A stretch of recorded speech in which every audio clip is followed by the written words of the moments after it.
Ini adalah MSI Stealth 17 Studio, laptop yang gila banget dari segi spek dan juga dari segi fisik. 17 inch itu gede, percaya gue. Laptop dengan nama Studio karena lebih ditargetin untuk orang-orang kreator yang masuk akal sih, karena kita butuh power yang kuat dan layar yang besar kayak gini pasti jadi makin enak. Untuk speknya di sini pakai Intel i9 generasi ke-13 13900H dan RTX 4090.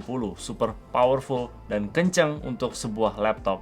Dan untungnya chassis laptop ini mampu juga untuk menanggung power seperti itu. Di sini ada tulisan Studio yang basically ini cuma drivernya udah di pre-install sebagai Studio driver, bukan game ready driver. Nggak terlalu ada efek performance dari testingan orang-orang ya, dan testingan gue juga. Itu lebih ke stabilitas saja di aplikasi editing. Game ready driver itu banyak updatesnya untuk bisa sesuaiin sama game-game yang keluar-keluar terus itu kan ya. Jadinya suka crash sama aplikasi editing kayak Adobe Premiere. Makanya Studio Driver itu lebih stabil. Ngomong-ngomong soal chassis-nya, ini keyboardnya kerasa well built walaupun besar ya. Semuanya kerasa solid dan nggak ada creaking-creaking di bagian keyboardnya. Hinge-nya juga halus dan bisa dibuka pakai satu tangan. Layarnya juga termasuk minim wobble walaupun ini di 17 inch. Desain laptopnya ini stealthy sesuai namanya dan termasuk slim sih laptopnya ya, mengingat ini kan punya spek yang kuat. Tetap berat kok, ini di 2,8 kilo dan ditambah AC adapternya itu gedenya setengah mati. Jadi ya bakal kurang seru lah untuk punggung kita kalau kita mau bawa kemana-mana. Dan juga agak sedikit susah lah untuk cari tas yang bisa muat laptop segede ini. Hal yang gue baru sadar ya di cahaya yang terang kayak gini sekarang, kalau fingerprint dan minyak-minyak dari tangan tuh gampang banget nempel-nempel di sini ya. Terutama tangan gue ya yang sering berminyak. Ya bakal kotor banget.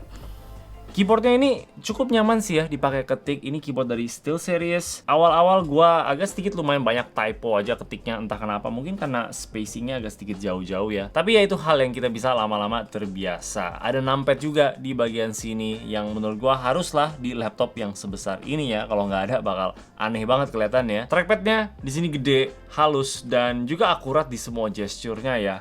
Kliknya itu agak sedikit lembek-lembek ya, jadi bukan favorit gua. Dan jujur aja selama gua testing laptop ini, gua selalu pakai mouse juga ya, jadi ya gua nggak terlalu sering pakai trackpadnya. Balik lagi, memang gua bukan orang yang suka pakai trackpad, walaupun misalkan trackpadnya itu enak banget. Di sebelah trackpadnya ada fingerprint untuk easy login dan juga ada facial recognition kalau kalian pengen pakai fiturnya. Ports di sini lumayan lengkap. Di belakangnya ada LAN port, HDMI 2.1, charging port, ada 2 USB 3.2 Gen 2 Type A, audio combo jack, ada 2 USB-C dengan satunya itu Thunderbolt, dan ada SD card reader.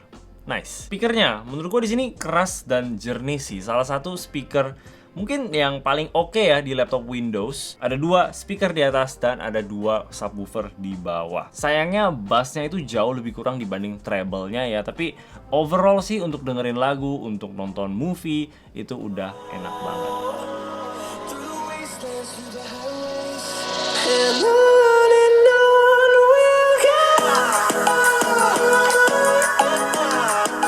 Nah, ngomong-ngomong soal movie, ini layarnya udah jelas di 17 inch, 4K, mini LED, dan 144 Hz. Support VESA Display HDR 1000 juga untuk kalian yang suka konten HDR, dan punya brightness sampai 450 nits. Anehnya ini masih 16:9 ya, gua nggak tahu kenapa juga, kayaknya 16:10 bakal kerasa lebih keren, nggak bakal bohong. Warna layarnya ini cukup akurat dari testing gua, dan karena ini mini LED, ini bisa punya konten HDR yang lebih bagus lagi dibanding panel yang biasa.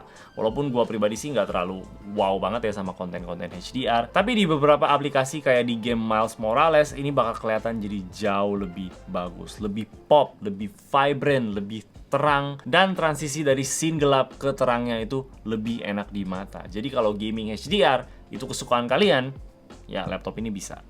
Oke, coba kita lihat performance dari laptop ini sendiri. Dari Intel i9 13900H-nya tadi, skor Cinebench R23 itu bisa konsisten di atas 19 ribuan selama 10 kali test run. Skor yang udah tinggi banget dan juga hasil single core yang sangat nyaman. Ditambah ini juga didampingi dengan RTX 4090 di 105 watt.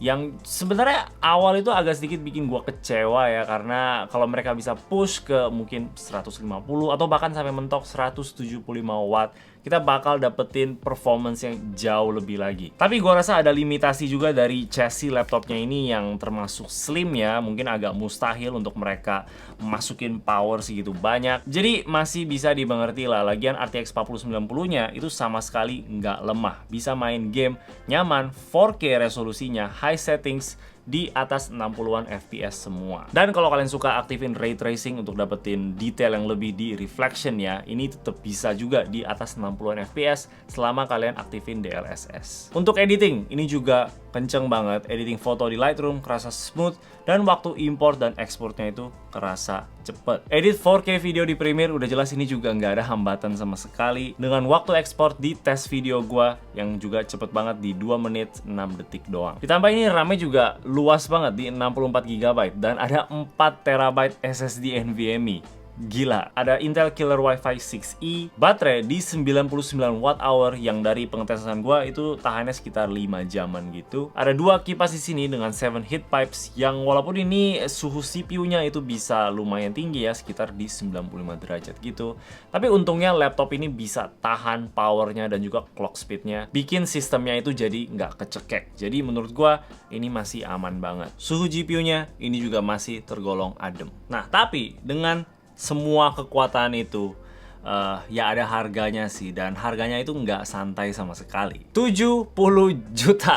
Oh my god. Apakah worth it?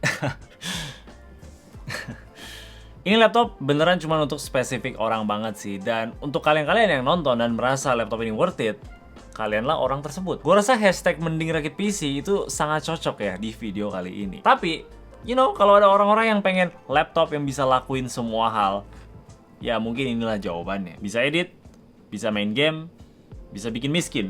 Laptop yang sangat amat mantep, itu udah nggak diragukan lagi. Dan gue juga pengen berterima kasih ke MSI yang kasih gue pengalaman ini selama 2 minggu kemarin, untuk bisa rasain apa sih rasanya jadi sultan. Laptop untuk gantiin PC kita di rumah sih menurut gua. Punya spek dan performance seperti PC, tapi bisa dibawa kemana-mana. Harga 70 juta juga karena ini spek yang paling tinggi ya. Kalau gua lihat spek yang di bawahnya, yaitu 32 GB RAM-nya dan SSD-nya itu di 2 TB. Kita diskon 10 juta jadi 60 juta. Ya tetap mahal sih. Tapi emang laptop one of a kind sih ya. Gue juga pernah coba monitor yang mini LED teknologi, dan monitornya sendiri aja udah mahalnya setengah mati. Di sini udah jadi satu sama laptopnya sendiri. Tapi untuk kebanyakan orang sih ini bukan laptop yang mungkin cocok-cocok banget sama kerjaan mereka ya. Gue bukan bilang jelek, cuman harganya aja mahal banget. Kalian harus tahu, bener-bener tahu apa yang kalian pengen untuk bisa keluarin uang sebanyak itu. Ini dibanding Razer yang baru resmi masuk kemarin-kemarin ini aja masih jauh lebih murah. Yang Razer bisa sampai 90 juta. Yang speknya memang lebih tinggi sedikit sih. Tapi kalau nggak salah tetap kalah di layarnya. Ini 4K mini LED. Tapi kayak gitulah laptop monster satu ini dari MSI. Gimana menurut kalian? Coba tulis di komentar di bawah. Dan kalau kalian suka sama video ini boleh kasih like dan juga subscribe. Thank you udah nonton. Bye.